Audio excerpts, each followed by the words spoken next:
Stop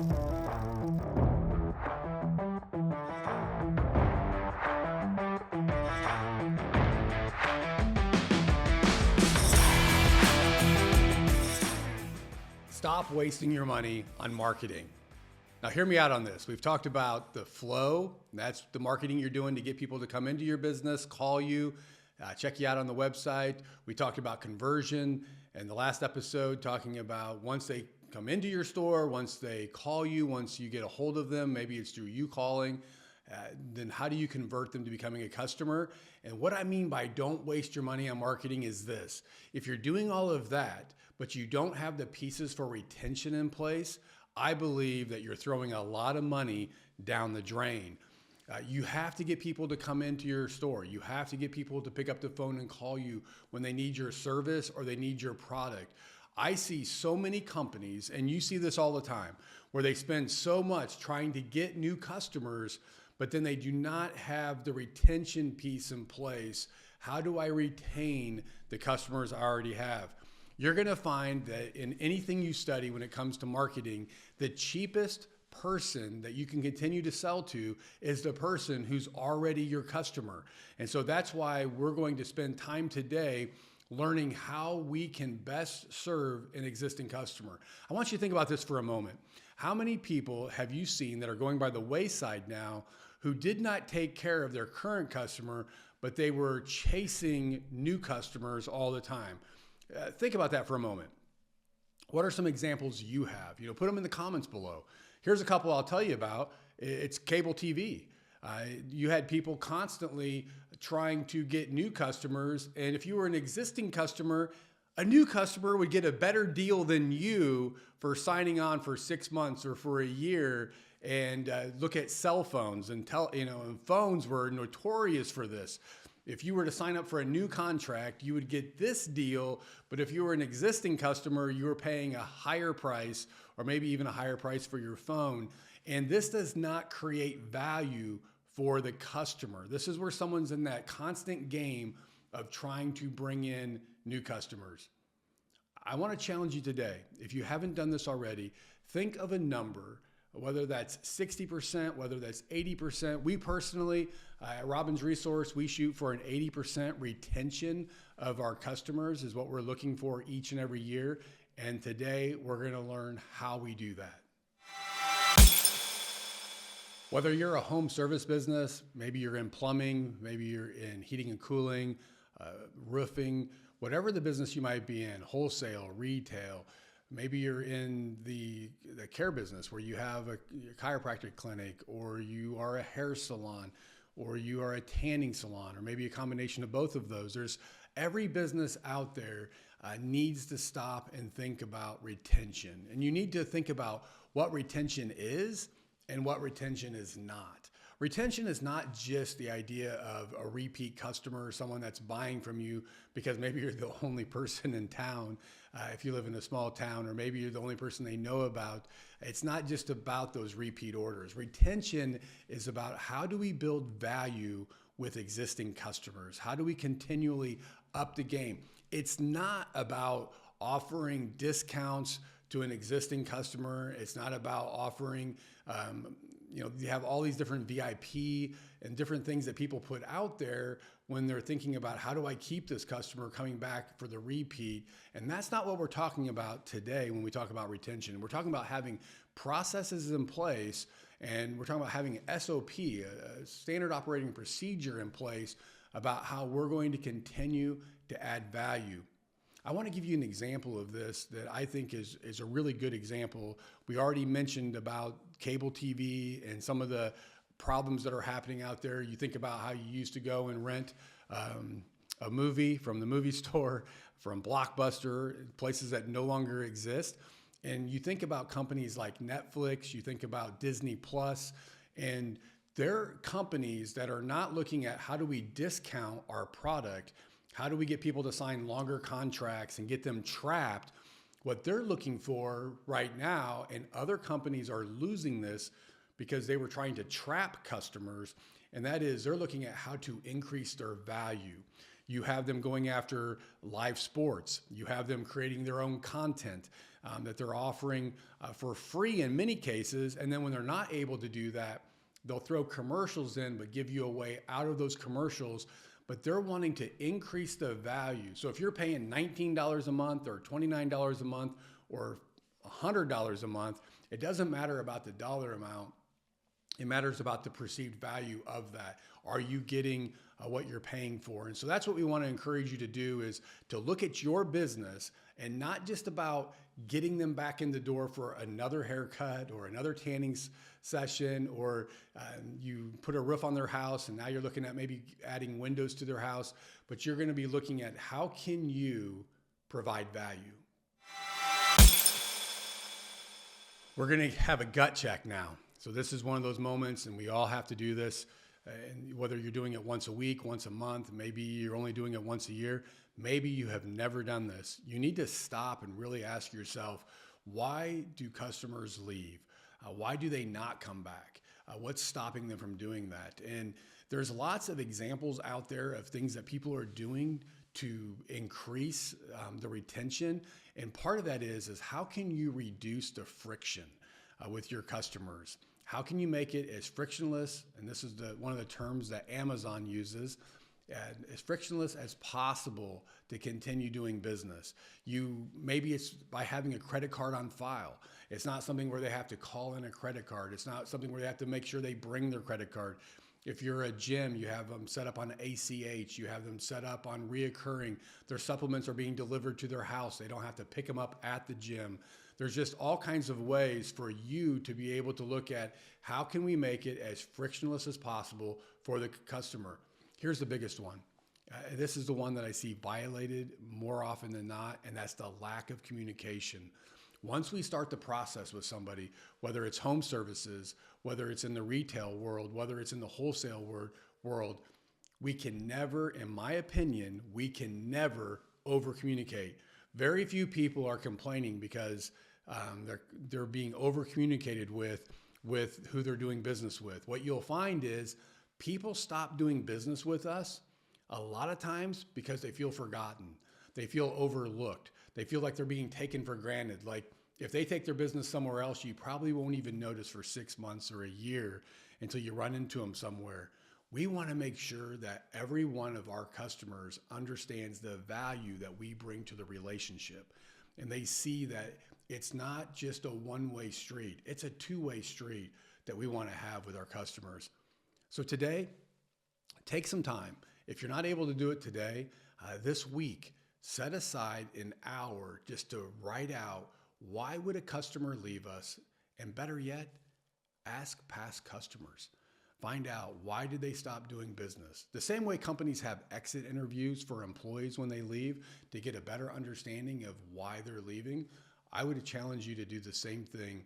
Not controversial. It's not something where there's any conflict. It's like, hey, I just want to get a better understanding of how we can serve people better. Can I ask you a few questions? And most people are going to want to help you.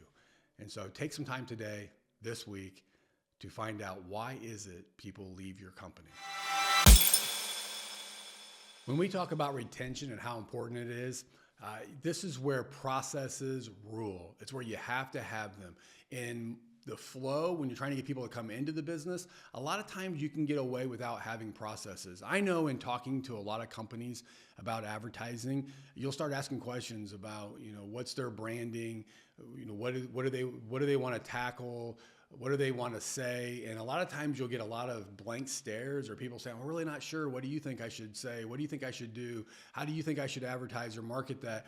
A lot of times there's not a real clear laid out process for how they're marketing, but they'll still get away with it. They'll put things on the radio, billboards, out on social media. They'll put ads out and they will get business because of those ads. Obscurity is always the enemy. We want to make sure that we're making sure people know about us. And you can never, in my opinion, you can never over advertise. Like there's always going to be a situation where a lot of people don't know you outside your circle. But then when it comes to retention, the reason why so many people ignore it or don't spend time on it is because it takes the most work. Getting new customers to come in having a flashier sign, having a discount, or doing something to drive traffic. There's all kinds of gimmicks. There's all kinds of ways to try to get that first-time customer. But when it comes to retention, it's going to take you spending time really thinking about how to better serve your customers and then putting processes in place. When someone buys something, are you in a position where you can send them a personal thank you? Can you send them a handwritten note? Do you do a follow-up call once it's been delivered? When you finish the job, do you follow up with a management call to that individual about how the experience was? If you're selling a product to somebody, are you following up and getting them to put a review, making sure they had a 5-star experience? And if not, what can you do to make it a 5-star experience? But all of this takes a lot of work. All marketing takes work, but I will tell you the retention takes the most. And here's the thing that you have to understand is if you're not measuring it, then it won't get done. And so you want to have that goal of what you're shooting for, whether that's 50%, 60%, 80%, 90% retention. You want to have something you're shooting for, and then how do you measure against that and what's working? A lot of times you'll see people giving out gifts when someone comes in, dealerships and different places, they're giving something away when someone walks through the door. I want to challenge you to give out gifts to customers, current customers. Whatever you would do for a current customer to bring them in, make sure you're doing the same thing for an existing customer. Show them that you value them. And sometimes people will say the process makes it feel forced, and that's not the case. It makes you accountable to it. You have to have the discipline to put in place the processes and then follow them on a daily, weekly, and monthly. It's something you have to continually strive for. I know here at Robbins Resource, one of the things that we look at is our processes across from the time we get a contact, the flow, the conversion, the retention. And it's something that we're always refining. We're always trying new things. You will never be done with this, but it's something that will give you the highest payback. You have to remember that an existing customer is always going to be cheaper to do continued business with than gaining a new customer. So what are some things you can put in place right now when it comes to retention? One is be proactive on your communication.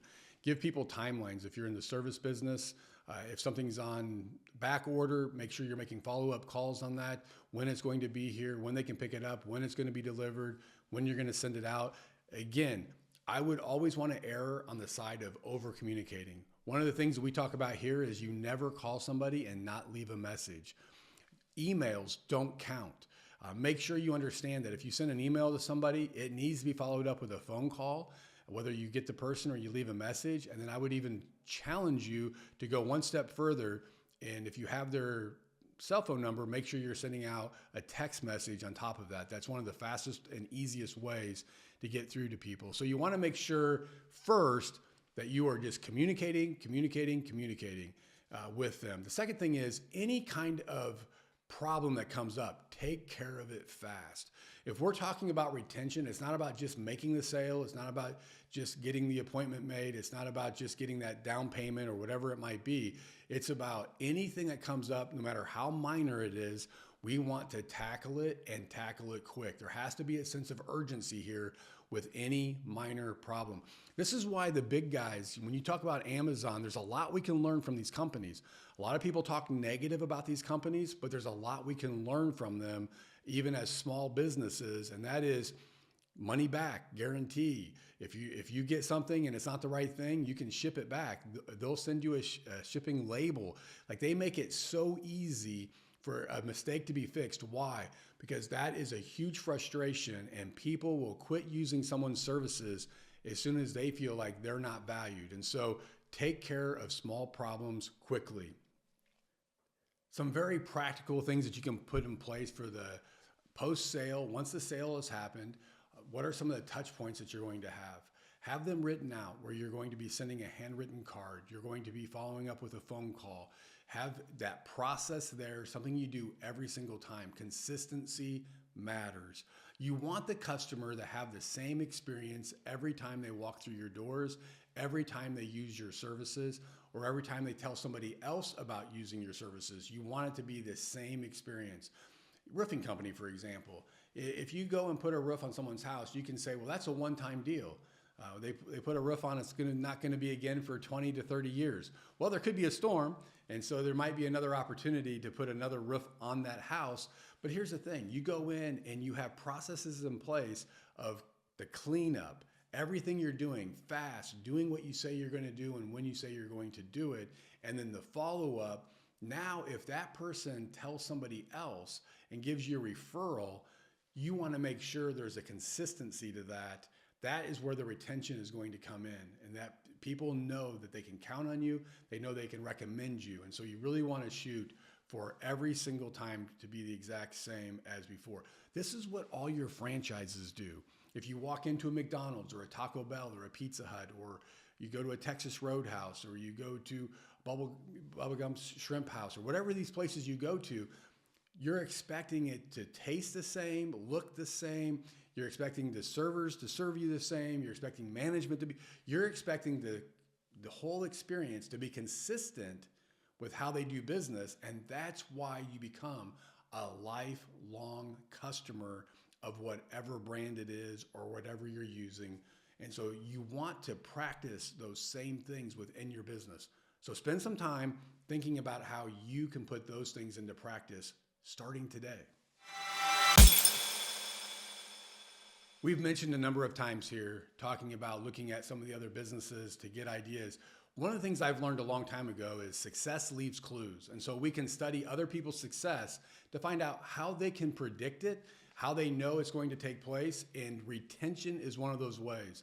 You'll hear people throw around a term, a lifetime value of a customer. So if you're in the insurance business, if you're in the restaurant business, if you're in the medical business, if you're in the tanning salon business, hair salon, if you're in the service business, one of the things we're all looking for is what is the lifetime value, the LTV of a customer. And this is one of the things people measure, but small businesses miss this all the time, where they're not looking at the lifetime value. They're looking at that immediate sale that happens today, that happens this week.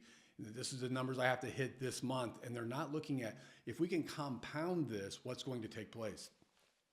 You want to know your churn rate. You want to know how often it is that on your customers, you're going to lose some. That's just going to happen. There isn't anybody out there who's keeping 100% of their customers 100% of the time. But most companies that are successful and that are, especially the larger ones, they know what that churn rate is. Every single cell phone company out there, every single one of your cable, your TV companies, Netflix, all these companies, they know how many people they're churning and how many people they're keeping. They know those percentages, and they're watching them very close, because if something starts to change, they want to know why. You cannot correct something if you're not measuring it. And so I want to encourage you to make sure, as you start moving forward, putting these processes in place, you put in place how you can measure it. Why is this so important on retention? This is the way you will be able to build your business with less stress. If you're always chasing new customers and you're in a business that's all you can do, it does create a lot of stress. When you know you're going to keep 65 or 70% of your current customers going into the next year, you can already put those sales down.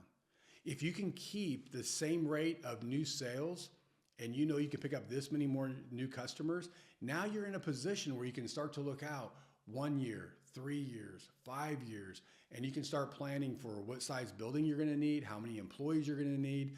This is what's going to allow you to scale your business. Why is this so important? Well, it's important to offer your employees opportunity. It's important to get to a point, if you're working by yourself right now and you want to have employees, this is what's going to help you take that next step and hire that first employee, by knowing you're going to maintain a certain percent of your customers. This is what allows you to give back to the community in which you're in. It's what allows you to give back to the church that you're in, by being able to build a consistent business that you're able to scale and you're able to serve more people. And so make sure that you are measuring this. Make sure you have your processes in place. It's going to take you a little bit of time, but it's going to be worth it. So if you're having any issues when it comes to retention, I want to tell you, this is not a customer problem. This is a leadership problem. So many times in our businesses, and we have a number of businesses going right now, and this is something we're constantly working on, but we never blame the customer for going someplace else. We never blame the customer for wanting to buy someone else's products or to go to someone else's services. It's always where we're going to look inward and we're going to find out, what can we do better? How can we add more value? How can we make the experience better? So I want to challenge you to spend time to be able to take a deep dive into your business and to look at all the different places where a person might be experiencing friction and what you can do to take that friction out. One of my heroes that I read a lot of his books and listened to a lot, and he wrote a book called Good Leaders Ask Great Questions. And one of the things I learned through this is sometimes we don't ask great questions because we don't necessarily want the answer. And so you can use ChatGPT. You can also go to John Maxwell and read the book, and he has a lot of great questions in there. We can go to our own sales staff, and we can go to those that are handling the phones and say, hey, if a customer left us today, why did they leave? What stopped them from buying from us? What stopped them from using our services? And we have to be okay with hearing those answers. No excuses. We can't get defensive. We're the one asking the question. And this is what John Maxwell does such a good job at. He teaches us how to ask those questions, how to be curious. We want to learn more, so then we can turn around and use that insight to be able to make it a better experience for our customers. So we've talked about flow and how important that is and how we can get the people coming into our company to buy our products and use our services. We've talked about conversion. We need to be able to convert. These are things we're going to continue to have to hone. These are skills that we'll never have that are complete, but we're always going to be learning when it comes to flow, conversion. But I will tell you, the most important, I believe, is to get to the retention. How do we retain our customers and keep them customers? Lifetime value has to be something that we're thinking about on a daily, weekly basis. And we're putting that in front of our people also. As you hire people or as you have a staff currently, you want them thinking long-term, not short-term. As we get ready to move into the next episode, we're going to be talking about how when you start to grow, which everybody wants growth for the most part. You run into a few people that are like, hey, I'm happy with where I'm at. I don't want any more customers. I don't want any more headaches. I don't want any more employees. And they're completely content where they're at. I believe if you're not growing, most likely you're shrinking, and most likely you're putting yourself in a position that you're not going to have a job or be able to provide jobs for other people. I believe growth is very important, but here's what's going to happen as you begin to scale, as you begin to grow, as you begin to add employees, as you increase your sales, is it will expose all of the cracks in your business. And so we're going to talk about how you can fix those cracks, and even better yet, how you can lay a firm foundation to have fewer cracks in your business.